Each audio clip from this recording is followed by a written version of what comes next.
Agora vamos estudar mais um remédio constitucional que é o habeas corpus, um remédio constitucional essencial para tutelar a liberdade de locomoção. Nesse caso, vale destacar que para impetrar um habeas corpus, você nem sequer precisa ser um advogado. Se você é estudante, seja de qual área for, eu sou estudante de psicologia, o que eu acho meio difícil, né? Se você é estudante de psicologia, comprou esse curso aqui, enfim, é que você realmente está muito voltado ao seu aprendizado. Mas se você é estudante de psicologia, turismo e quiser impetrar um habeas corpus, você pode. Porque essa peça não é algo específico dos formados em direito, dos estudantes de direito, que sim, pelos advogados já entendemos que não é. Ou seja, não é necessário ter a chamada capacidade postulatória para impetrar um habeas corpus. E agora vamos estudar as peculiaridades dessa peça constitucional, que é uma verdadeira ação popular penal hábil a tutelar a liberdade ambulatorial. Vamos compreendê-la nesse momento. Quando surgiu no ordenamento jurídico? A primeira vez que ela surgiu foi lá na Carta Magna de 1215, ou Magna Carta. Essa carta foi criada pelo rei João Sem Terra com o objetivo, na verdade, de se manter no poder. Ele sabia muito bem que caso ele não concedesse determinados direitos aos seus súditos, o seu próprio reinado estaria, ao passar do tempo, perdido. Então ele quis exatamente manter, ou melhor, criar alguns direitos para os seus súditos. E então, o que teremos? Um momentinho que eu só vou colocar o celular no modo não perturbe para não aparecer notificações.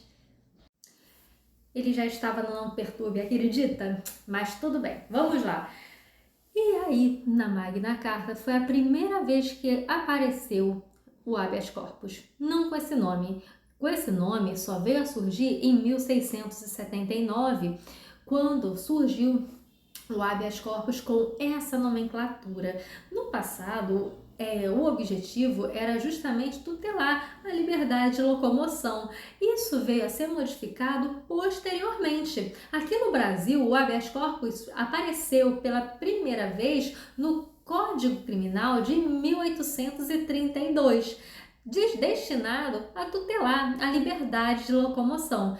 Isso veio a mudar em 1891, quando a Constituição Republicana Brasileira tutelou o habeas corpus não só para a liberdade de locomoção, mas também para outros direitos que estivessem sendo ameaçados por abuso de poder.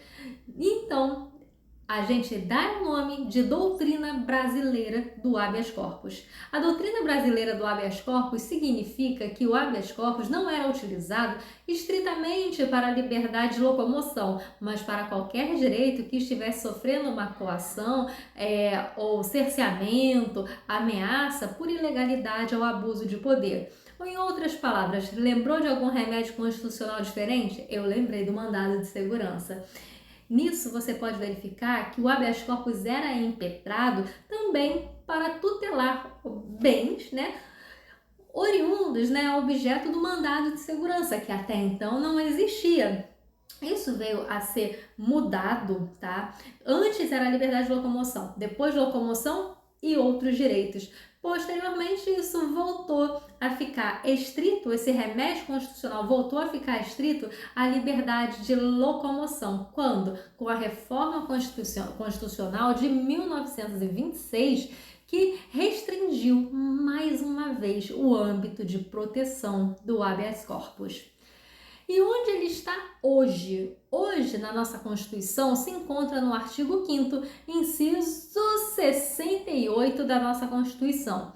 Ele menciona que conceder-se-á habeas corpus sempre que alguém sofrer ou se achar ameaçado, ou seja, o habeas corpus não vai caber apenas para reprimir uma violência ou coação à liberdade de locomoção, mas também vai servir para tutelar a ameaça a essa liberdade de locomoção. Ou seja, você percebe tanto uma tutela repressiva quanto uma tutela inibitória.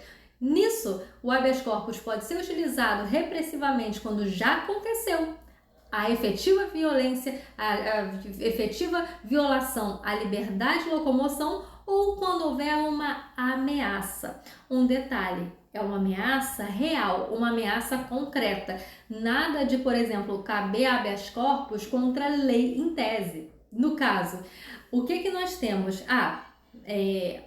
Um exemplo interessante que aconteceu. Teve um caso na época da pandemia em que um homem estava querendo o seu direito, né, de não andar por aí com máscara e ele não queria ser detido. Então, para evitar ser detido, caso a polícia o pegasse sem máscara, entrou com um habeas corpus preventivo para que, caso alguém tentasse prendê-lo ou detê-lo, ele simplesmente falaria: opa, olha aqui, ó, habeas corpus preventivo, você não pode me prender. E o que o Poder Judiciário entendeu? Que não cabe habeas corpus se não existe uma efetiva ameaça àquela pessoa, porque a mera existência de lei não ameaça a ninguém. Imagina, gente, se fosse assim: roubar é crime. Tá na lei, né? Imagina só, ai meu Deus, está na lei, isso é uma ameaça, que se eu roubar eu vou ser preso. Gente, roubar é crime. Logo, claro, se eu roubar, eu vou presa. Entretanto, a mera existência de lei não ameaça em nada a minha liberdade de locomoção. Eu não penso em roubar nada. Espero que você também não. E nesse ponto, como a gente, eu e você, esperamos não roubar nada, isso significa que existir na lei que roubar é crime não afeta em nada a nossa liberdade de locomoção. Pode estar na lei e seguiremos maravilhosos e felizes sem sermos presos. Afinal de contas, não iremos roubar. Então, nesse artigo 5º, inciso 68, você já percebe a possibilidade de uma tutela repressiva e uma tutela inibitória. Ou seja, sempre que alguém sofrer ou se achar ameaçado de sofrer violência ou coação em sua liberdade de locomoção. E aí eu já falo para ti, gente, isso aqui é para liberdade de ir e vir, liberdade ambulatorial. Não é para qualquer direito. Quero habeas corpus para garantir a visita íntima do preso. Serve? Não. Não. Serve o quê? Mandado de segurança. Nisso, por que, Simone? Mas o homem não está preso? Por que não cabe habeas corpus para garantir a visita íntima do preso? Porque nesse caso, o objetivo aqui é exatamente a visita íntima. A ausência de visita íntima não vai piorar a liberdade de locomoção do preso. E com isso, o que vai acontecer é que a ausência da visita íntima não leva a um maior cerceamento da liberdade dele. Logo, o habeas corpus não vai caber, porque o habeas corpus é para soltar pessoas e não para garantir visita íntima. A visita íntima é um direito do preso. Nesse caso, cabe o mandado de segurança. Então, vamos lá. Voltando aqui. Liberdade de locomoção. Cerceada pelo quê? Ilegalidade ou abuso de poder. Imagine a situação. Isso não vai acontecer. Eu estou andando em uma determinada loja e vejo um monte de bombom. Quero sair da dieta e olha, eu não vou nem ao caixa. Começo a abrir o bombom ali mesmo. Fui presa em flagrante. Nesse caso, não caberia habeas corpus. Por quê? Eu cometi um crime em flagrante. Eu fui presa por ilegalidade? Não, a minha prisão não foi ilegal. Abuso de poder? Também não. Eu fui presa porque eu estava cometendo um crime e então eu fui presa em flagrante. Então, o habeas corpus não é para qualquer tipo de prisão. Ou seja, a prisão legal, você pode procurar via relaxar essa prisão. Mas a prisão ilegal, e essa parte do relaxamento de prisão eu deixo para as professoras de direito penal te explicar melhor, voltando para o direito constitucional, que é o que eu entendo.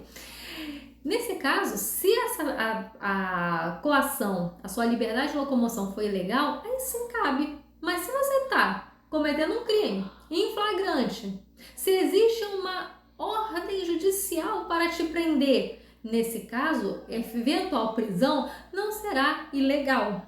E outra possibilidade é o abuso de poder. Então, nesse caso, o abuso de poder não é exatamente uma mera ilegalidade daquela prisão, ou seja, por algo que é injusto, não previsto na lei. Imagine o caso em que você está diante de uma autoridade e aí, por algum motivo, você e o policial têm uma desavença. Vamos melhorar o exemplo. Você é colega desse policial, tá? E aí, numa pequena desavença de amigos, acaba que ele manda te prender. Olha o abuso de poder. Cabe habeas corpus, com certeza.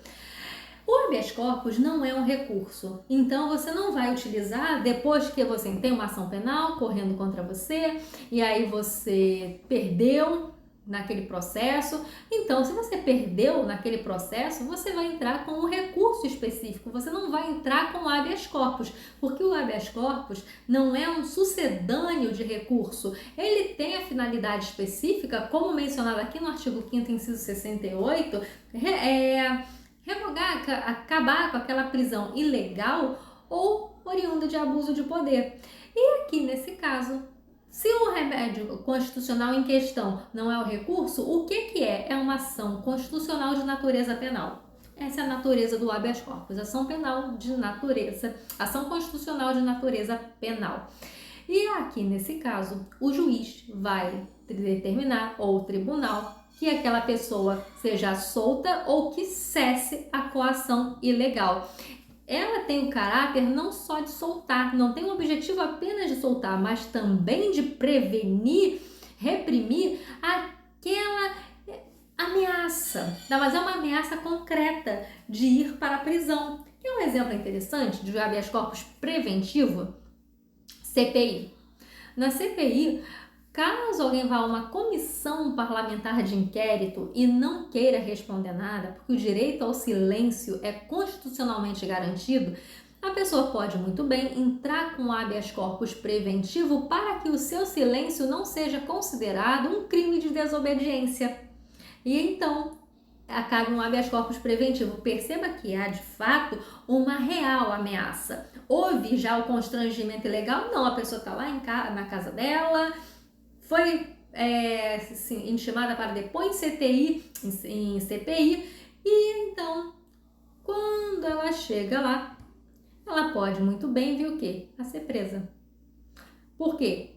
Por crime de desobediência. Afinal de contas, estão perguntando algo a ela e ela está muda. É um direito constitucionalmente assegurado? Sim, mas ainda assim vai que configura o crime de desobediência. Então, para prevenir uma prisão nesse caso, essa pessoa pode muito bem se utilizar do habeas corpus preventivo. A gente vai verificar nos slides posteriores duas modalidades, o preventivo e o repressivo.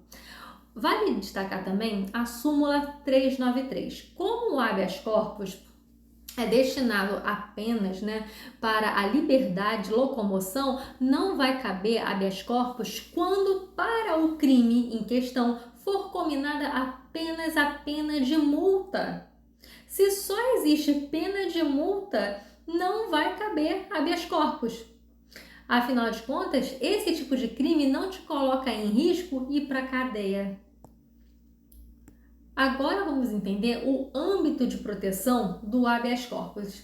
Para começar, é essencial que a coação ilegal à liberdade de locomoção ou por abuso de poder não tenha justa causa. Quando tem justa causa, por exemplo, tem justa causa quando é prisão em flagrante, quando existe uma ordem judicial determinando essa prisão, isso é a justa causa. E é importante verificar o seguinte: quando o ato vem de abuso de poder, a gente pensa logo em quem? No poder executivo, no Estado em geral. Agora, quando a gente verifica a ilegalidade, a gente pode concluir que é completamente possível habeas corpus em face de ato de particular. Quando, Simone? Imagina que a gente se conheceu Eu te achei legal demais. Nossa, você é tão legal. Quero conversar com você todo santo dia. Você não vai mais sair da minha casa. Imagina, gente, se eu faço uma doideira dessas, cruz credo, não vou fazer isso não. Eu respeito muito a liberdade das pessoas. Então, eu gostei da sua companhia, quero ter o prazer da sua companhia várias vezes, todos os dias de preferência. Então, decidi te prender na minha casa. Eu estou cometendo aqui, no caso, um crime de cárcere privado. Caberia um habeas corpus aqui? Poderia caber, mas tem coisas mais práticas. Ligar para a polícia e dizer que você está sendo vítima do crime de cárcere privado. Ou seja, já fica a dica aí para sua vida. Se alguém, seu namorado, seu marido, sua mãe, seu pai, sua namorada, decidiu te prender no quarto, falando, você está preso, você não vai poder sair daqui mais. Liga para a polícia, só não deixa o celular na mão dessa pessoa. Liga para a polícia e fala assim, estão cometendo contra mim um crime de cárcere privado. Agora, tem situações que a ilegalidade não é flagrante, assim, a ponto de configurar crime. Tem situações em que a legalidade é discutível. Exemplo, às vezes, um familiar, a fim de querer se ver livre do pai, da mãe, do avô, da avó, decide interná-lo em uma clínica para idosos. Dependendo do caso, coloca uma clínica psiquiátrica.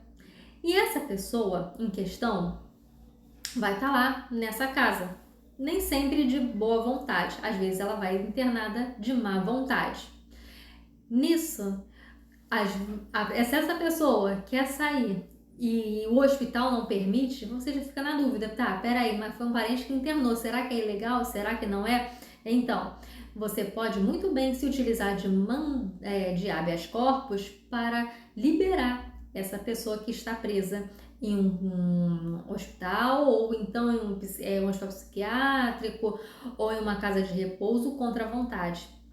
Ah, Simone, mas foi o filho que internou. Não importa. No habeas corpus, qualquer pessoa pode entrar em favor de alguém. Se eu fiquei com pena daquela pessoa que foi internada, eu, Simone, posso fazer um habeas corpus em favor daquela pessoa, ou seja, eu serei impetrante e aquela pessoa será a paciente, porque o paciente é que é o titular do direito à liberdade de locomoção e impetrante é quem entra com a ação. E aí eu vou entrar com o meu habeas corpus contra essa pessoa, contra a autoridade que está prendendo essa pessoa, prendendo esse meu parente. Agora, se no caso, se você verifica, um outro exemplo interessante, se você verificar, ai Simone, caramba, eu fui num restaurante, perdi a comanda. Olha, pode usar o habeas corpus? Estão te prendendo? Pode. Simone, e no caso, deixa eu pensar, tem um caso bem interessante a respeito do habeas corpus e que você pode ter as suas dúvidas, tá? Olha, Simone, eu sei de uma pessoa que está internada em uma clínica para dependência e mas eu acho que ela não quer se livrar do vício, ela está ali de má vontade e eu quero salvá-la. Ok, você pode até fazer o habeas corpus. Agora, quer uma dica profissional? Pegue a assinatura do paciente. Motivo: para fazer com que o tribunal competente não duvide do interesse daquele paciente de ser solto, de sair daquele local, para que não paire dúvidas. Lembrando que a ação de habeas corpus é uma ação de natureza documental, ela tem um rito sumaríssimo, ela tem o objetivo de ser rápida. Não existe etapa de dilação probatória em matéria de habeas corpus. Por quê? Porque demanda prova pré-constituída, ou seja, já prova documental. Olha, fulano ou eu sofri liberdade de locomoção por este motivo aqui. Pronto. E prova o motivo aqui. Não precisa nenhuma... depoimento testemunhal, pode? Não. Depoimento... prova testemunhal, pode? Não. Depoimento pessoal, pode? Não. Porque é uma ação que demanda prova pré-constituída. Isso significa que o paciente nunca vai ser interrogado? Não. tem situações em que o tribunal ou o juiz pode entender que é interessante vir a interrogar o próprio paciente, que é em favor daquele que o habeas corpus está sendo impetrado. Então, nesse caso, é possível que haja interrogatório, mas não é uma obrigatoriedade. Como num procedimento ordinário, em que de fato existe uma fase de dilação probatória. Isso é legal. Cabe habeas corpus de punição disciplinar militar? Cabe. Não quanto mérito. Mas em relação a outros exemplos que eu vou te passar, cabe sim. O que diz o artigo 647 do Código de Processo Penal e o 142 da Constituição Federal? Vamos ler juntos? Dar-se. Primeiro, o 647 CPP. Dar-se-á habeas corpus sempre que alguém sofrer ou se achar na iminência de sofrer violência ou coação ilegal na sua liberdade de ir e vir, salvo nos casos de punição disciplinar. Aqui nesse caso, a punição disciplinar é mais amplo que meramente militar. Passando aqui. Exemplo. Vou punir o meu funcionário público. Então, nesse caso, cabe habeas corpus? Não, punição disciplinar. Agora, vamos aqui para punição militar. Artigo 142, parágrafo 2º da Constituição. Não caberá habeas corpus em relação às punições disciplinares militares. Gente, o que se veta aqui é a análise do mérito. Ou seja, o habeas corpus não vai se interessar, não é o âmbito de proteção, porque isso seria inconstitucional. A Constituição procurou evitar o seguinte: é punição militar? Ele está preso no quartel por questões militares? Não me interessa, não posso entrar no motivo. Sabe por quê? Isso é ato administrativo. Se é ato administrativo, o Poder Judiciário não pode ingressar no mérito. Mas, como todo ato administrativo precisa obedecer ao princípio da legalidade, a mesma coisa acontece com as prisões militares. E com isso, é essencial que essa prisão não seja ilegal para que o Poder Judiciário, por meio do habeas corpus, não solte aquele militar. Vamos a um exemplo interessante. Esse exemplo eu vi num vídeo na internet, eu gostei, isso ficou na minha mente. Imagine que você é um soldado e você chegou no quartel e aí está lá o seu superior e fala o seguinte: você chegou na hora, mas ele fala o seguinte: você chegou tantos minutos atrasado, vou te botar preso por punição militar. Pô, peraí, como assim preso? Eu cheguei na hora. Aí o chefe diz: você reclamou? Então vai ficar preso o dobro do tempo. Existe uma ilegalidade, tá? Porque não existe um motivo. Aqui é algo que tem um desvio de finalidade. O objetivo não é punir o militar, mas simplesmente provocar um desafeto. Então, se o caso é uma infração militar, não é possível o habeas corpus para avaliar o mérito, mas é totalmente possível o habeas corpus contra a punição disciplinar militar, caso o objetivo seja verificar a legalidade daquela prisão. Um soldado mandou prender o outro, pode? Não. Critério de hierarquia, não pode. Por isso, a questão legal pode ser oferida pelo tribunal. Como todo ato administrativo tem que obedecer ao princípio da legalidade e o Poder Judiciário pode sim verificar a legalidade dos atos administrativos. Não o mérito, mas a legalidade, sim. Simone, mas tem situações em que o Poder Judiciário adentra no mérito do ato administrativo. Tem sim, mas não é o nosso foco da aula de Direito Constitucional. Eu ainda estou pretendendo lançar o meu curso de Direito Administrativo. Se eu lançar, vocês vão gostar. Então, vamos que vamos. Vamos voltar aqui. O que disse o recurso extraordinário 33, 8840? Não é afronta se o habeas corpus impugnou a legalidade da punição militar. Outro caso interessante. Súmula 694 STF. Não cabe habeas corpus contra a imposição de exclusão militar ou perda de patente ou de função pública. Por que não cabe? Porque não leva preso. Logo, não cabe habeas corpus. Agora, eu trouxe para vocês uma diferenciação entre a modalidade, né, do habeas corpus preventivo e o repressivo. Rapidinho, eu vou fazer o ajuste do slide antes de disponibilizá-lo para vocês.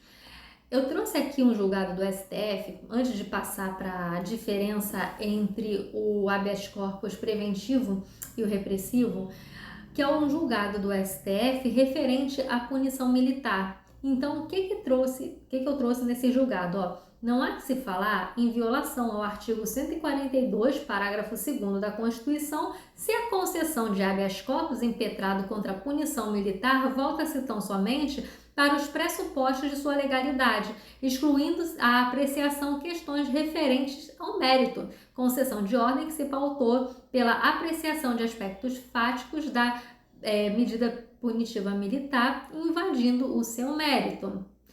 A punição disciplinar atendeu aos pressupostos da legalidade, quais sejam hierarquia, poder disciplinar, ato ligado à função e pena susceptível de ser aplicada disciplinarmente, incabível a apreciação de habeas corpus. O que aconteceu aqui? A pessoa entrou com habeas corpus contra uma punição militar. Ele estava preso. E nesse caso, o STF falou o seguinte: olha, até poderia sim habeas corpus, né, contra a punição militar se os aspectos de legalidade estivessem feridos, mas não é o caso. Aqui nessa situação, os aspectos da legalidade estavam completamente atendidos. E quais são esses critérios? Eu gostei dessa decisão, que ela foi pontual. O que seria legalidade para fins de habeas corpus em punição militar? Então, temos a questão da disciplina, ato ligado à função, hierarquia e pena suscetível de ser aplicada disciplinarmente.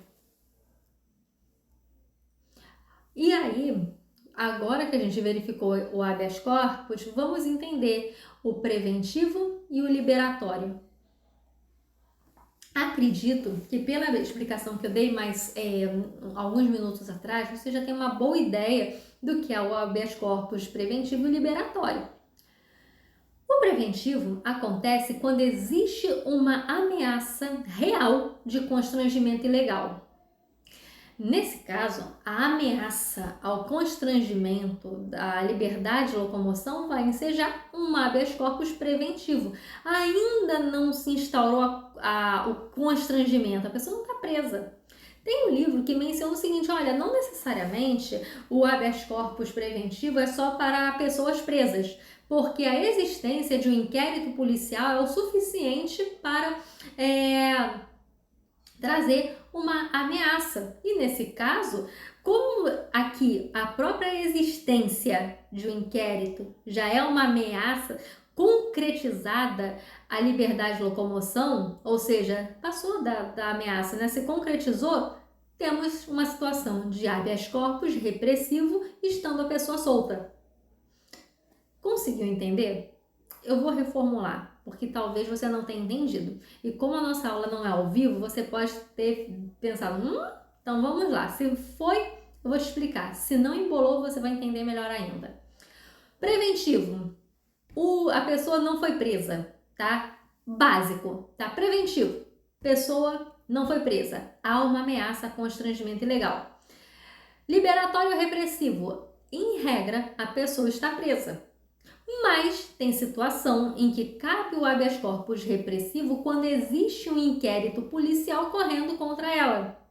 Ou seja, isso é uma doutrina, isso é unânime? Não, tem autor que vai entender que isso aqui, no caso da existência de um inquérito, na verdade é um habeas corpus preventivo, porque o constrangimento ilegal não se efetivou. Enquanto o constrangimento ilegal não é efetivado, é essencial que haja comprovação, e aí, uma vez comprovado o constrangimento ilegal à liberdade de locomoção, o juiz ou tribunal vai expedir um salvo-conduto a fim de evitar aquela prisão. Onde está isso? artigo 660, parágrafo 4º do Código de Processo Penal. Se a ordem de habeas corpus for concedida para evitar ameaça de violência ou coação ilegal, dar-se-á ao paciente um salvo-conduto assinado pelo juiz. Vou pegar uma aguinha. Aqui acabou. Estou de volta. Olha, eu poderia mentir dizendo que eu só fui beber uma água, mas eu era com fome. Acabou. Aqui tem um reloginho, né? Aqui em cima, que dá mais ou menos o tempo que eu levei no meu lanchinho. Eu pensei, não, eu não vou dar essa aula correndo para poder comer e não dar stop. Eu preferi dar stop, comer e dar uma aula decente, com calma para você. Então, no preventivo, a ameaça está para se concretizar. Não é uma ameaça qualquer, é uma ameaça factível, ou seja, não é a mera existência de uma lei incriminando algo que te ameaça, mas, por exemplo, uma ação penal correndo contra você, um inquérito indevido. Nisso você não está preso, e aí no caso vai ser expedido um salvo-conduto. Ou seja, o salvo-conduto tem a ver com habeas corpus preventivo. Já no tocante ao repressivo ou liberatório, o habeas corpus vai funcionar para soltar a pessoa. Aqui, a prisão se concretizou. Aqui, a ameaça à liberdade de locomoção se tornou concreta, saiu da ameaça e passou para a concretude. Aqui no ponto, vale destacar, como eu comentei com vocês, nem sempre o repressivo vai exigir que a pessoa esteja presa. Muitas vezes uma ação penal correndo contra aquela pessoa já é algo que vai cercear sua liberdade. Particularmente eu discordo desse autor e colocaria ele no preventivo, como outros autores também fazem. Já aqui no caso liberatório, a ameaça, eu sigo essa corrente majoritária de que no habeas corpus repressivo, a ameaça à liberdade de locomoção foi concretizada e aí a pessoa já está presa. Uma vez que a pessoa já está presa, o que o juiz vai expedir? Um alvará de soltura para soltar aquela pessoa, ou então um contramandado de prisão, ou seja, já existe um mandado de prisão contra aquela pessoa. E aí, no habeas corpus, eu vou entrar com o pedido de um contramandado, para que aquele mandado de prisão não seja concretizado, para que ele não seja efetivado. Então, veja, temos duas possibilidades. Repressivo, liberatório. Ele está preso, alvará de soltura. Não está preso, mas existe um mandado de prisão. Qual vai ser a ordem do habeas corpus? O que vai ser, o que vai ser concedido? Um contramandado de prisão.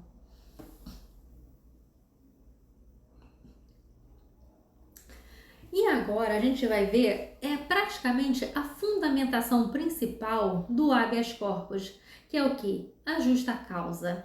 Quando uma prisão é justa? Aqui, de acordo com o artigo 5º, inciso 61, o que nós temos? Ninguém será preso senão em flagrante delito. Gente, flagrante delito não é justa causa? Tem uma pessoa matando a outra na sua frente, tem que ser presa.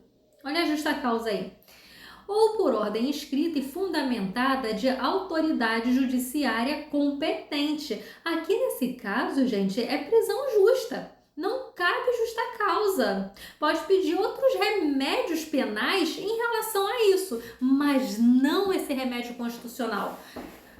Aqui nesse caso, a prisão é justa. Ou seja, houve flagrante. Ou se não houve flagrante, é uma ordem expressa, escrita de uma autoridade competente, porque a autoridade tem que ser competente. Porque se for uma ordem expressa, fundamentada de autoridade incompetente, não existe justa causa. E aqui vamos continuar a leitura do artigo 5º, inciso 61. Salvo nos casos de transgressão militar ou crime propriamente militar, nos casos definidos em lei. Isso é um reforço para a não concessão de habeas corpus para militares. Ou seja, aqui ninguém será preso, não flagrante de delito ou autoridade judiciária competente, salvo exceção aqui, a transgressão militar. Então, nessas situações, tirando essas situações, a prisão não vai ser justa. E o Código de Processo Penal vai trazer justamente as hipóteses em que a prisão é ilegal, a coação é ilegal, melhor dizendo. É interessante destacar que o habeas corpus não tem uma lei específica. Simone, então ele é todo tratado na Constituição? Não, ele é tratado na Constituição e no Código de Processo Penal. Aqui no caso, o inquérito, ou então não tem a sua justa causa de ser instaurado quando for um fato atípico. Exemplo, no passado, adultério era crime, hoje não é mais.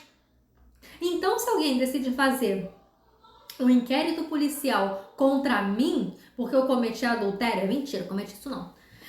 Aqui nunca, mas vamos fazer de conta que sim, só que não. Então, no caso, existe um inquérito policial contra mim pelo crime de adultério. Isso é um fato atípico. Então, nesse caso, eu vou pedir um habeas corpus com a finalidade de trancar esse inquérito. Agora, nesse ponto, também tem outra possibilidade, tá? Então, quando existe uma falta de justa causa para o inquérito, quando o fato atípico ou quando não existe nenhuma evidência, nenhum indício de materialidade ou existência daquele delito. Agora, se existe algum indício, não tem por que trancar um inquérito, que é uma etapa administrativa que vai preparar uma eventual ação penal, porque o inquérito tem essa finalidade. Qual? Pegar provas, investigar. Se existe indício de autoria, de materialidade do fato, não existe falta de justa causa para trancar o inquérito policial. Então, tenha em mente que o inquérito policial, o trancamento desse inquérito é uma medida excepcional. Não é algo que você vai conseguir de forma muito corriqueira. Agora, em relação à ação penal, o inquérito é uma etapa prévia à ação penal, mas a ação penal já iniciou o processo. Aqui já não está mais na etapa administrativa, aqui já estamos na etapa judicial.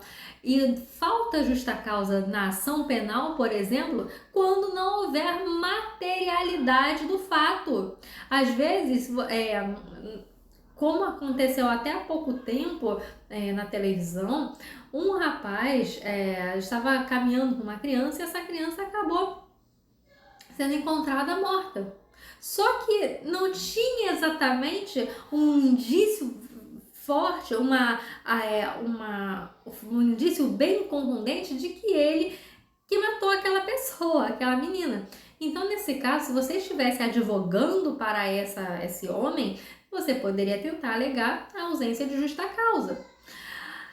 Daqui, então, se na ação penal que está correndo, tá? Na ação penal que está correndo, aquilo ali não é algo criminoso, não existe a materialidade. O que é materialidade? Não tem nenhum indício de crime, tá? Ou seja, não é um indício que foi você. Na falta de materialidade, não há existência de que aquele crime ali de fato ocorreu.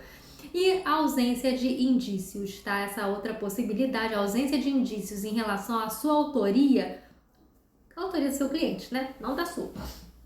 Então, nesse caso, há uma falta de indícios de autoria ou de materialidade, essa ação penal é injusta, ou seja, falta justa causa para ela prosseguir. E isso você pode tentar trancá-la por meio de habeas corpus.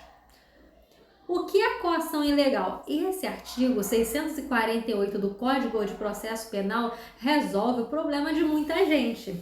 O habeas corpus, como eu comentei com vocês, é uma ação que pode ser impetrada, e isso a gente vai falar mais a fundo nos próximos slides, mas já basicamente, como eu comentei, qualquer pessoa pode entrar com o Código de Processo Penal. Mas não é por isso que é besteira um advogado fazer uma ação de habeas corpus. Gente, é que nem profissional. o profissional vai saber fazer melhor, é o que se espera pelo menos. Quando eu vou secar o meu cabelo para fazer uma escova bonita, você tem que ver como é que fica, não fica nada bom, não presta. Uma parte fica assim, para dentro, fica como tá agora. Outra parte fica para fora, outra para cá. Mas quando eu faço no salão, essas pontas aqui fica tudo bonitinha. O habeas corpus feito pelo profissional é muito mais bem feito. Exemplo, como é que um leigo, tá, a princípio, vai ter uma ideia de coação ilegal, onde vai estar? No artigo 648 do Código de Processo Penal? Então não é leigo, né? Ou então não é tão leigo assim. Mas o advogado ele vai ter essa noção sobre a coação ilegal. Então, nesse caso, você nem precisa ficar, digamos, ensinando o Pai Nosso para o vigário. Você vai, como a gente viu, o habeas corpus é para o caso de coação ilegal, a liberdade de locomoção. Por que a coação é ilegal? Porque, por exemplo, está no artigo 648, inciso 2 do Código de Processo Penal. Pronto! Você não precisa ficar explicando por que aquilo ali é ilegal. O próprio artigo 648 por si só já vai dizer que aquela prisão é ilegal. Então vamos ver juntos? Quando a prisão é ilegal? Quando não houver justa causa. E a gente viu no slide anterior que a falta de justa causa é quando a prisão não é em flagrante, quando não há indícios de autoria, indícios de materialidade daquele fato, quando, por exemplo, não existe uma ordem judicial de prisão contra a pessoa feita por autoridade competente, pronto, aí faltou justa causa. Manda soltar com base no artigo 5º da Constituição, inciso 68, e com base no artigo 648 do Código de Processo Penal. Juntou esses dois aqui porque o artigo 648 vai te ajudar muito em praticamente todos os habeas corpus que você for fazer em sua vida. Aqui nesse caso, outro exemplo é quando alguém estiver preso por mais tempo do que a lei determina. Isso pode acontecer em duas formas, basicamente. No caso, quando alguém estiver preso por mais tempo que a lei determinou, o sentenciado cumpriu a pena, só que está esquecido lá no presídio. Então, o habeas corpus vai soltar essa pessoa com muita facilidade. O fulano cumpriu a pena, está mais tempo aqui do que determina a lei, então ele tem que ser solto. E aí, nesse caso, o juiz vai determinar, vai fazer o quê? Expedir um alvará de soltura para aquela pessoa. Como a gente viu, habeas corpus liberatório, ele vai expedir o contramandado de prisão ou o alvará de soltura, que nesse caso ele está preso, vai expedir um alvará de soltura. Então, a pessoa cumpriu a pena e continuou preso. Passou o tempo da prisão preventiva e continuou ali. Artigo 648, inciso 2. Quando quem ordenar a coação não tiver competência para fazê-lo. Gente, inclusive, não mencionei muitos comentários aqui por uma questão óbvia. Se o juiz é incompetente para determinar a prisão, não tem como ele prender alguém. Exemplo, existem situações em que quem processa e julga determinada autoridade é o STF. Se é o STJ processando e julgando aquela autoridade que estaria nas mãos do STF mandar te prender, isso está errado. Cabe habeas corpus porque é uma coação ilegal com base no artigo 648, inciso 3 do Código de Processo Penal. Ou seja, feriu o foro, feriu o privilégio de foro. Se é STF, o STJ não tem que determinar a prisão de ninguém, por exemplo. 4. Quando houver cessado um motivo que autorizou a coação. Nisso pode se enquadrar aquele que foi preso e já cumpriu a sua pena. Simone, eu posso usar esse artigo 648, inciso 4, junto com o 2? Pode. Você simplesmente reforça o argumento de que a prisão é ilegal. Então, autorizou, no caso, ele está mais tempo ali do que deveria, já acabou. Ele já está sentenciado e já cumpriu a pena. A pessoa que cumpriu teve a pena de prisão preventiva revogada. Inciso 4. Outro lance, outra situação, aquele crime que você está cumprindo pena na cadeia deixou de ser crime. Essa coação agora passou a ser ilegal. Artigo 648, inciso 4. Cessou o motivo que autorizou a coação. Se você está cumprindo pena por algo que deixou de ser crime, pronto, habeas corpus com base no artigo 648, inciso 4. Quando não for alguém admitido a prestar fianças no caso em que a lei o autoriza. Isso é consequência do artigo 5º, inciso 46, que fala o seguinte: ninguém será levado à prisão ou mantido nela quando a lei admitir liberdade provisória com ou sem fiança. Ou seja, se a lei determina que para aquele crime há fiança e a pessoa está prestando fiança, é necessário que se aceite a fiança. A pessoa não a autoridade não aceitou a fiança, o que vai acontecer? Vai ser possível impetrar habeas corpus com base no artigo 648, inciso 5, ou seja, ninguém vai ficar preso se está prestando fiança. Uma vez prestada a fiança, essa pessoa vai ser solta.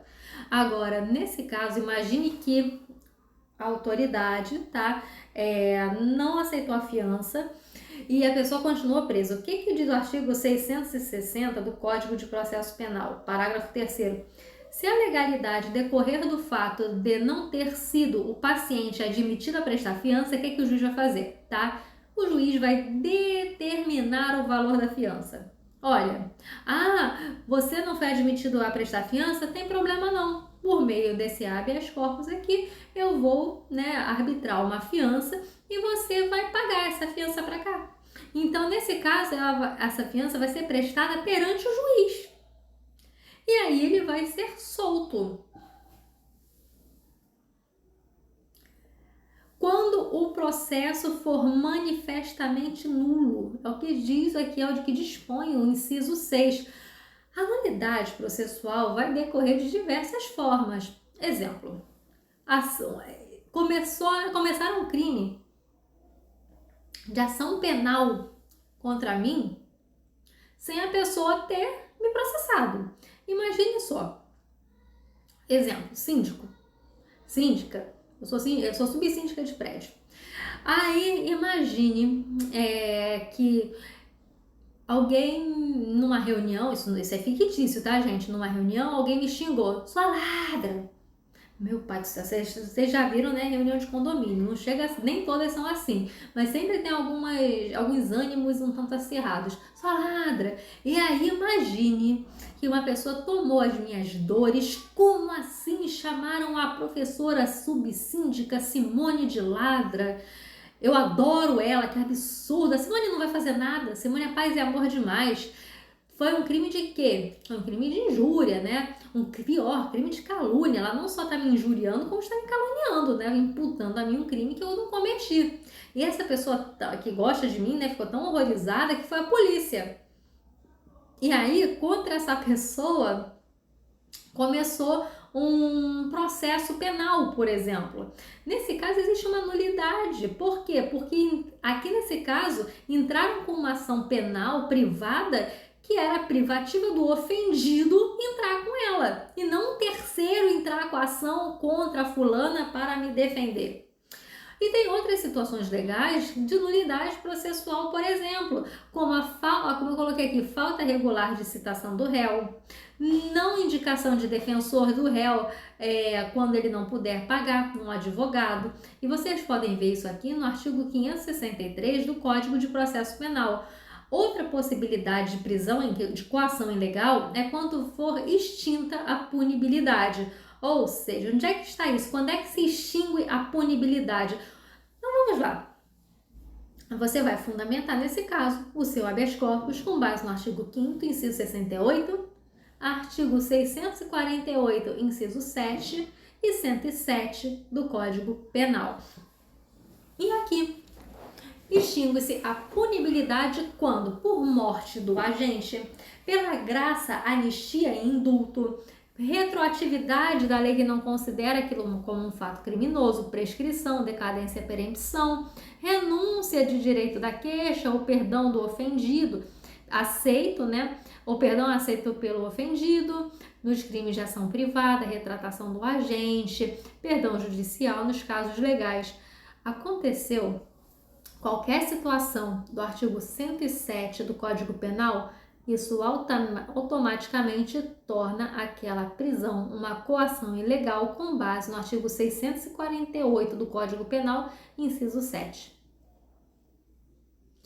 Vamos falar agora a respeito do impetrante. Impetrante, de acordo com o artigo 654, vai ser quem, né? Qualquer pessoa, gente, e é qualquer pessoa mesmo, brasileiro, residente, estrangeiro residente no Brasil ou não.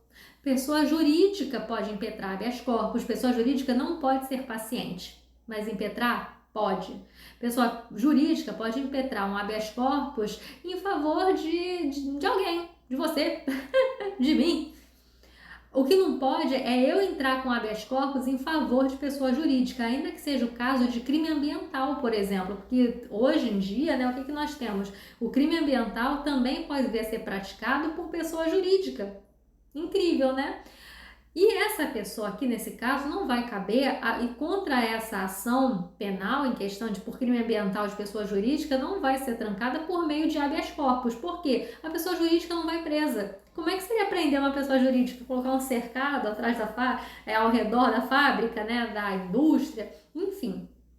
Então, quem pode impetrar um habeas corpus? Quem tem essa capacidade para impetrar um habeas corpus? Para começar, não precisa de capacidade postulatória. Você que está assistindo o meu curso e é estudante, talvez você possa aprender com as peças que eu vou ensinar, com a peça de habeas corpus que eu vou ensinar para você, e pronto, você já tem um programa para o final de semana. Vai lá para o presídio, vende habeas corpus, solta o povo ali para eles voltarem felizes, para a família. Então, por quê? Ah, Simone, eu tô soltando bandido? Não necessariamente. Repare que você está pedindo não relaxamento de prisão, você está pedindo habeas corpus. E habeas corpus é para quê? Para prisão ilegal, né? Ou com abuso de poder. Você está fazendo justiça. Gostou, né, penalista? Então, o impetrante vai ser qualquer pessoa física, jurídica, residente, brasileira, estrangeira, residente no Brasil ou não, menor de idade, insano. Quando eu falo insano, não estou falando de pessoa com deficiência mental leve. É que realmente uma pessoa com deficiência mental grave dificilmente vai conseguir, não sei, fazer um habeas corpus. Eu posso estar falando besteira porque eu não sou médica, não sou psiquiatra, eu não tenho muita noção a esse ponto. Mas o que eu quero que você entenda como constitucionalista é que alguma deficiência mental daquela pessoa não vai impedi-la de impetrar um habeas corpus. Se ela fizer, ok, não tem nada de errado. Precisa de assistência? Não. Uma criança de 10 anos quer soltar o pai da cadeia, ele sabe fazer um habeas corpus e fez, tudo bem? Tudo bem.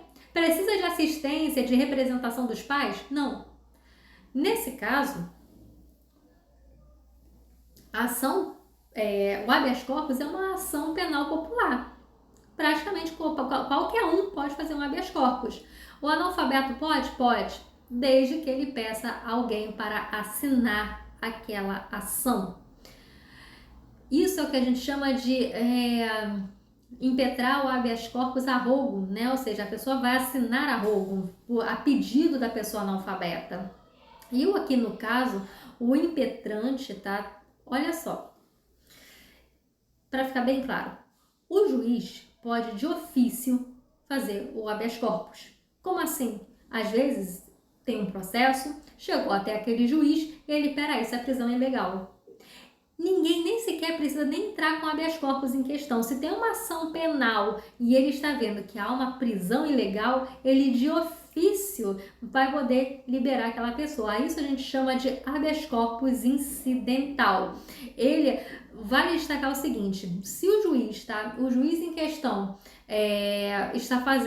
está em um processo, determinou a prisão, ele não pode, contra ato dele mesmo, fazer o habeas corpus.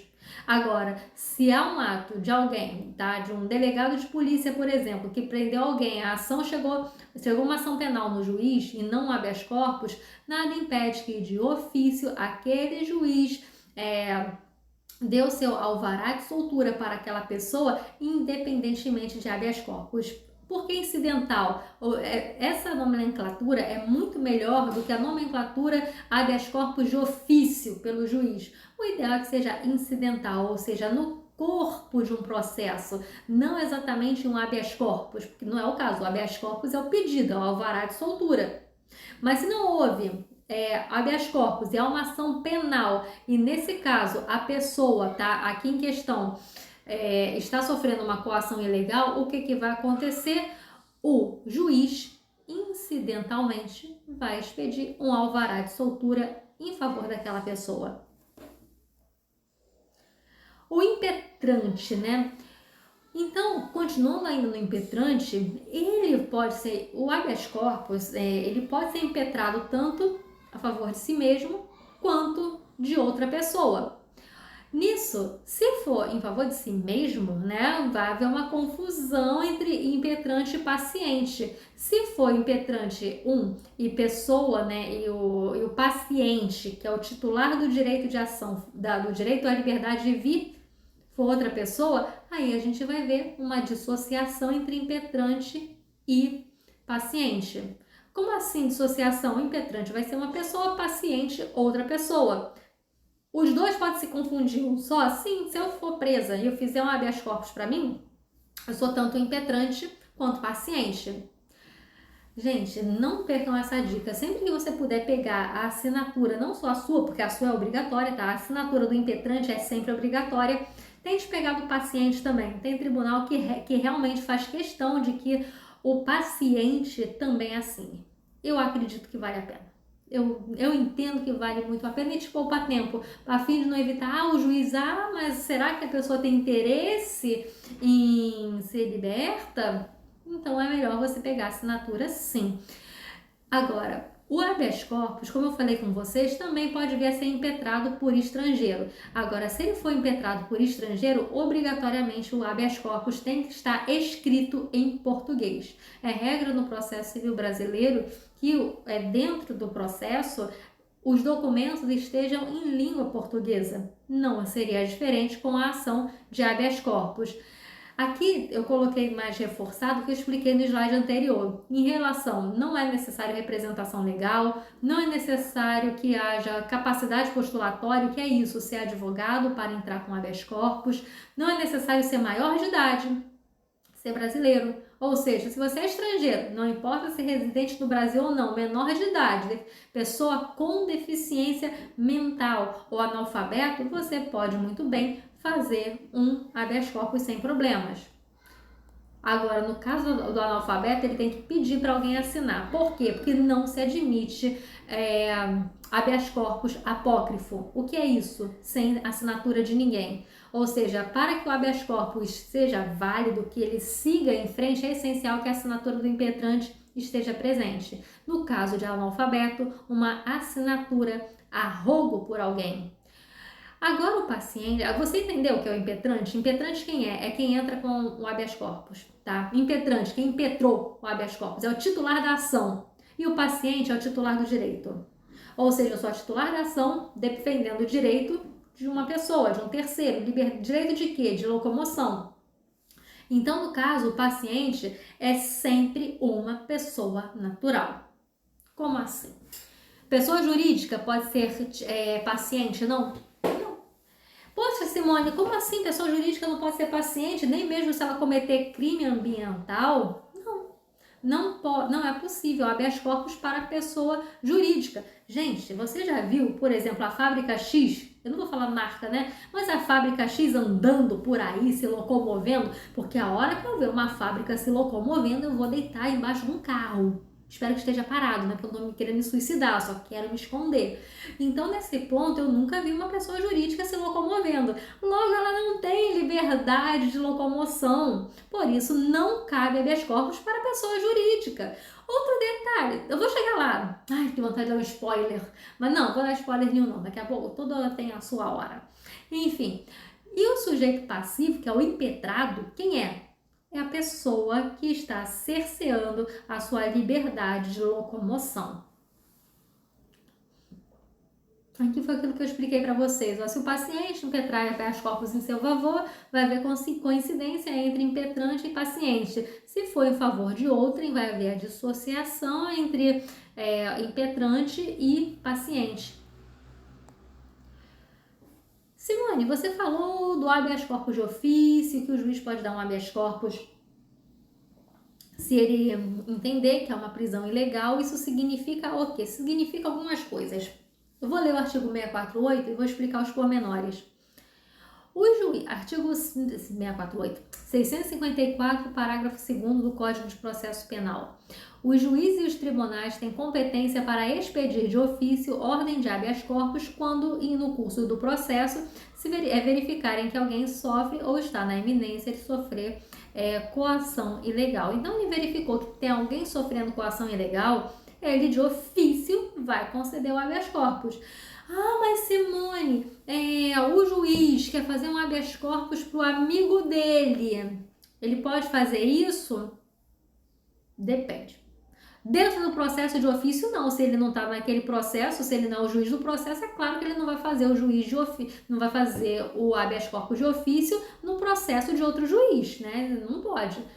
Mas nada impede que esse juiz, como cidadão, como uma pessoa natural, não na qualidade de juiz, mas como pessoa natural, vá acudir o amigo fazendo um habeas corpus para ele. Pronto, mas isso aí não é o habeas corpus de ofício, não. Isso é um habeas corpus repressivo normal. O habeas corpus de ofício vai acontecer quando dentro de um processo chegou para o juiz, tá? Chegou para o juiz uma situação de flagrante, né, coação ilegal. Ele verificou aquilo, independentemente de pedido de habeas corpus ou alvará de soltura, ele entendeu que é ilegal, ele mesmo vai conceder esse alvará de soltura de ofício, tá? Mas isso significa que ele vai fazer isso no processo que esteja correndo dentro da vara dele, né? Ou do tribunal dele. E aí ele verificando a situação ilegal, a prisão ilegal, vai expedir o habeas corpus de ofício, vai mandar soltar, expedindo alvará de soltura, né, que é o típico pedido do habeas corpus repressivo.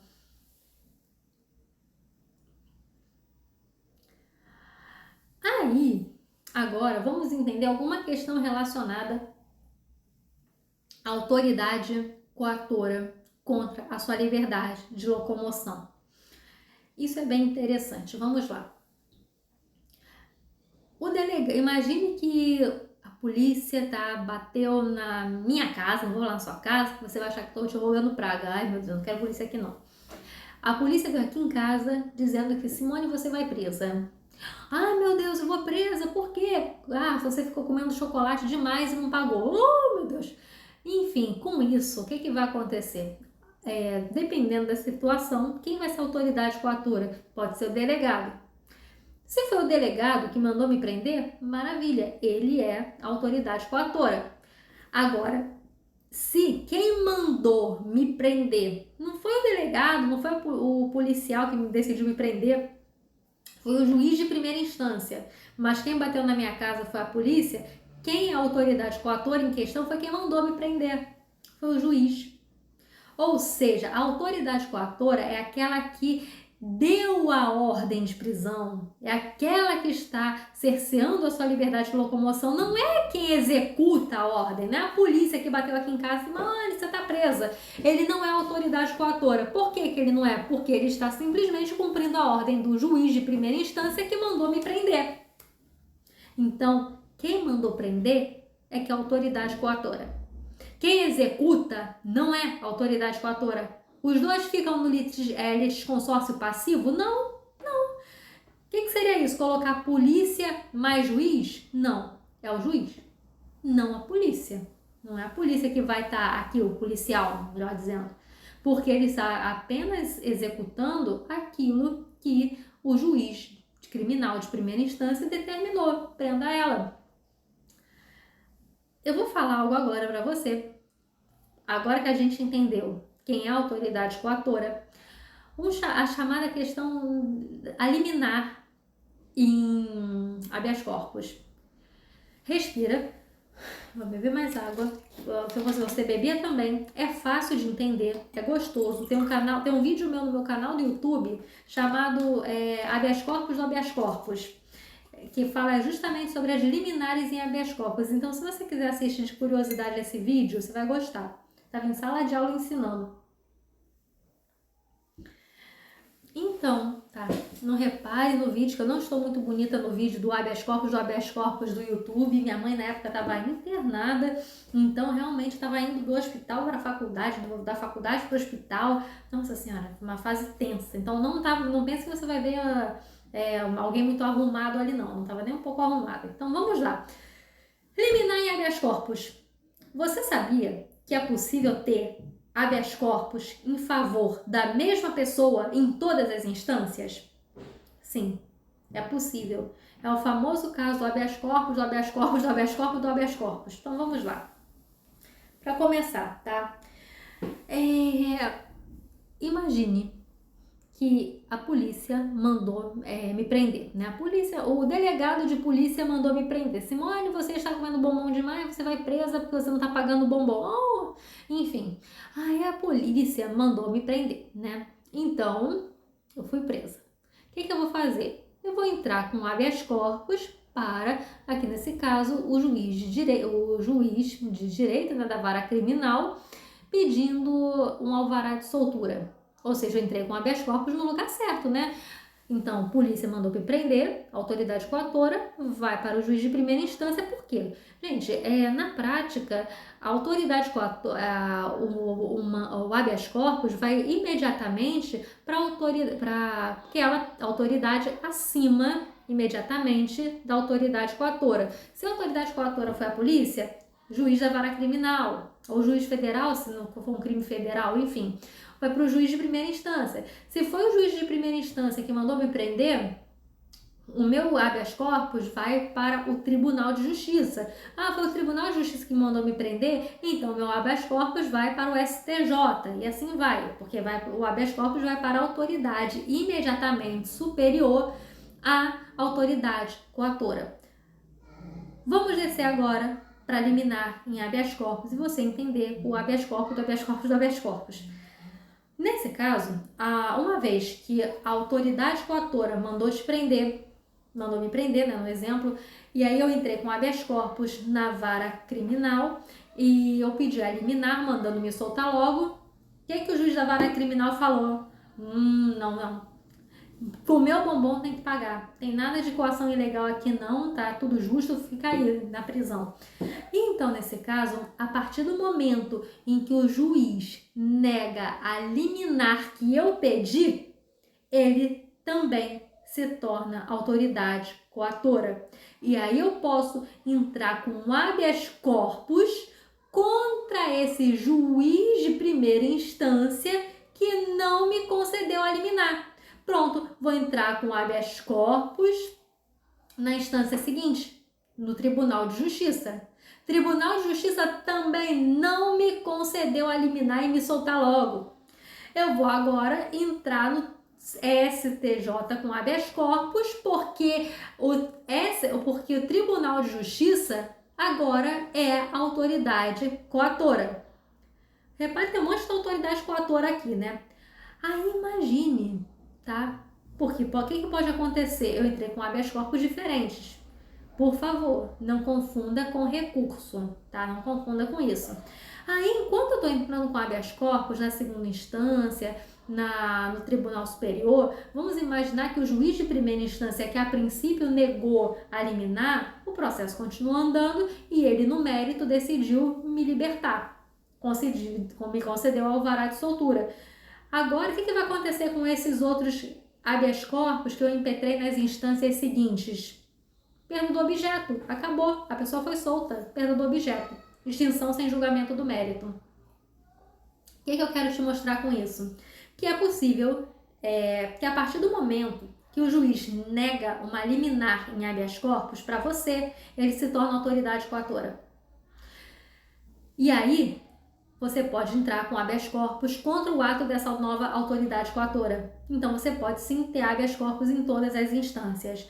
Se um deles acelerar e for julgado, os demais serão extintos sem julgamento do mérito. Por quê? Por causa da perda do objeto, não tem mais o que aconteceu aqui, não há mais, inclusive nem há interesse de agir. A pessoa está solta, vai continuar com habeas corpus, por quê?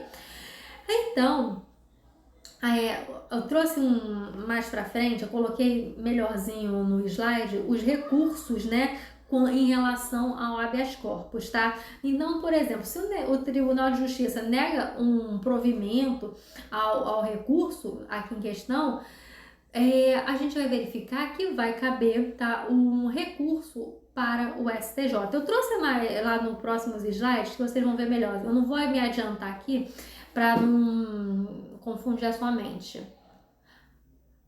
Para quem vai o meu habeas corpus? Eu já expliquei para vocês que o habeas corpus, em regra, vai para a autoridade imediatamente superior à autoridade coatora. Você precisa ter em mente sempre, em todas as peças, em todos os remédios constitucionais, todos, tá? O artigo 102 da Constituição e o 105. Por quê?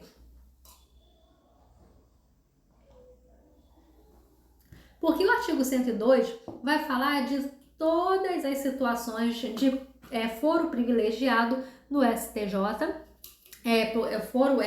prerrogativa de foro, melhor dizendo, e 105 do STJ, colocando a aguinha no copo, e o 105 do STJ.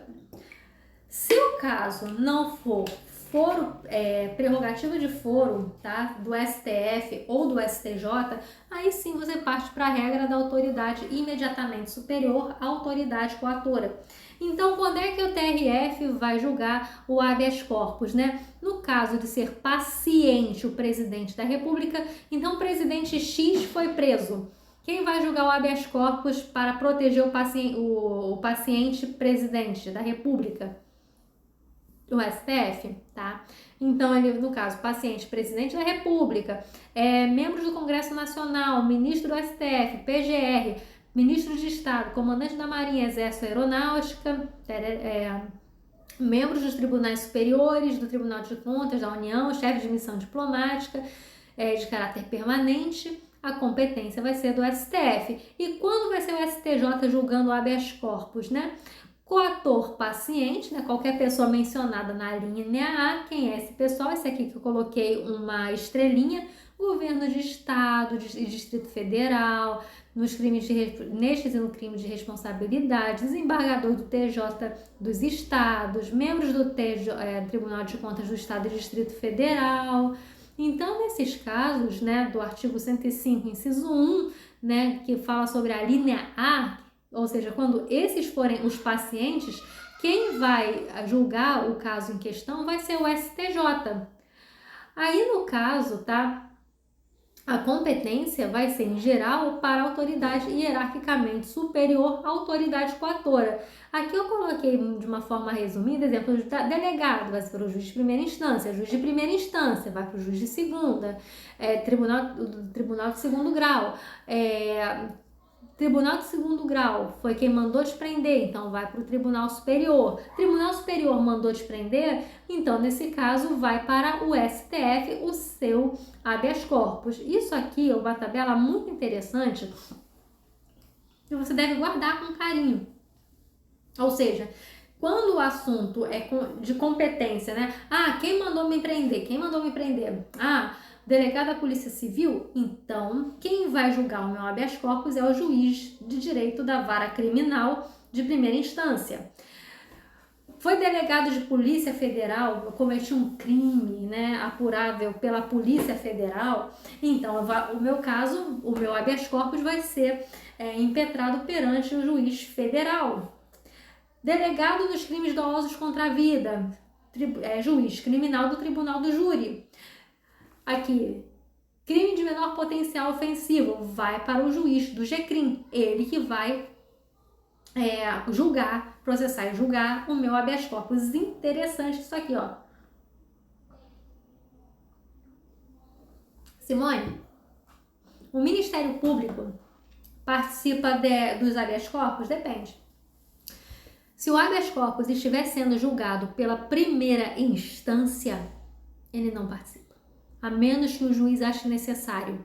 Então, nesse caso, tá, não é essencial, não é necessária a intervenção do Ministério Público fiscalizando a lei nesse habeas corpus que está correndo em primeira instância.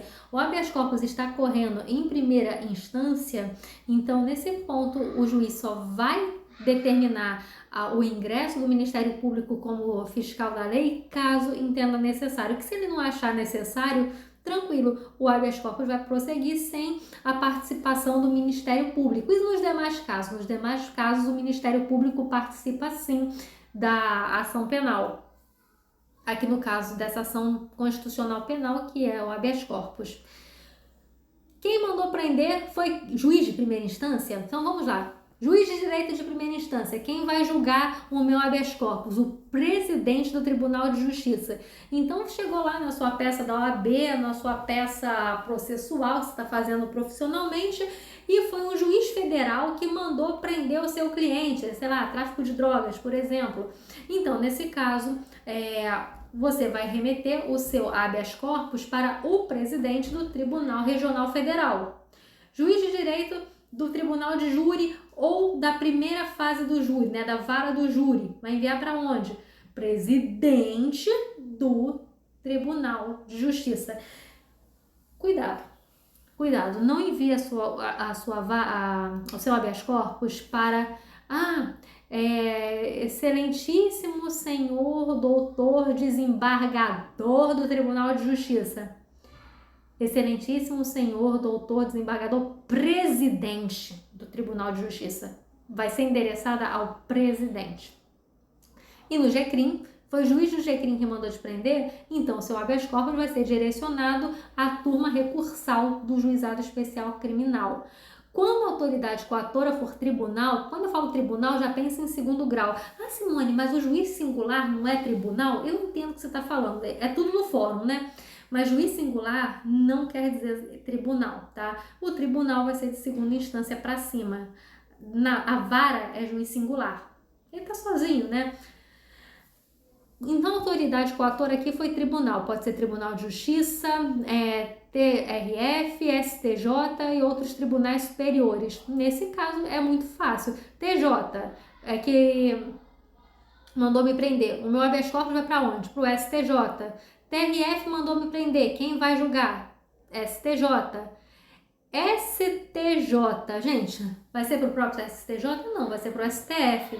Então, o STJ mandou me prender. Habeas corpus direcionado ao STF. Excelentíssimo senhor, doutor, presidente, ministro-presidente do STJ. Se for outros tribunais superiores, tá? Vai para o TST, como TST, STM, TSE. Vai para onde? Para o STF. STJ, STF, tá? Eu acho que isso ficou fácil de entender, mas o importante é você achar fácil. Você entendeu? Se tem alguma dúvida, não deixa de escrever aqui nos comentários. Ou se você se sentir mais confortável, for melhor para ti, pode me escrever no meu Instagram. E eu vou te responder, tanto aqui quanto lá, se você precisar. Agora vamos falar sobre a ação de habeas corpus. Um detalhe. A ação de habeas corpus, ela, como eu comentei com vocês, pode ser feita por uma criança, pode ser feita por uma pessoa leiga, né? E com isso, a ação de habeas corpus vai conter o quê? O que é muito importante que contenha? O nome da pessoa que sofre ameaça ou está ameaçada de sofrer o constrangimento ilegal, a declaração da espécie de constrangimento, precisa apontar o artigo 648 do Código de Processo Penal? Se você é advogado, com certeza. Agora, se você é uma criança querendo soltar o seu pai, sua mãe, se você vai estar, ou sei lá, ou alguém de quem você precisa, enfim, não importa quem você quer soltar, o fato não precisa. Você explicando o que aconteceu, o próprio juiz vai entender a espécie de coação ilegal que aquela pessoa está sofrendo. Mas se você é advogado, você precisa saber, ainda mais porque você assistiu esse curso aqui, que você deve mencionar o artigo 648 para deixar bem evidente aos olhos do juiz que aquilo ali é uma coação ilegal. menciona o artigo 5º da Constituição, inciso 68, para falar da ilegalidade ou abuso daquela prisão, da falta de justa causa daquela prisão. Então, o que temos na nossa petição de habeas corpus? Nome da pessoa que sofre ameaça, né, ou que já está sofrendo a restrição à liberdade de locomoção, declaração da espécie de constrangimento, assinatura do impetrante. Um detalhe, o STF exige a assinatura do paciente. Os demais tribunais não. Mas se eu fosse você e tivesse acesso ao paciente, pegava a assinatura, não custa nada. E aqui no caso, a ação de habeas corpus também vai ter a assinatura do impetrante ou alguém a seu rogo no caso de analfabeto. Simone, eu quero ajudar uma pessoa, mas eu não quero assinar como impetrante porque eu não quero que ela saiba que eu ajudei. Fiz o habeas corpus, soltei, mas não quero que saiba que fui eu. Posso? Não. Não pode. Por quê? Porque não se admite habeas corpus apócrifo, ou seja, sem assinatura de ninguém. O habeas corpus, no mínimo, tem que ter assinatura sempre do impetrante. Às vezes do paciente. O STF exige o paciente. E para os outros tribunais que não exigem, é melhor pecar pela precaução do que pela falta. Tente pegar a assinatura do paciente, que é o que sofre com a restrição. E essa ação aqui, ela é de cognição parcial. Por quê? Porque ela não vai ficar verificando a justeza da decisão, não vai ficar verificando a autoria do fato. Por quê? Porque não é uma ação de avaliação de prova. O habeas corpus não serve para avaliar ou reavaliar provas. Opa, aqui deu uma piscada, 1h21 de aula. Se interromper aqui, não se preocupe, eu prossigo aqui de alguma outra forma. E é que essa aula tá grande, né? Eu vou fazer o seguinte, eu vou interromper esse vídeo e vou prosseguir com a ação de habeas corpus e a gente finaliza.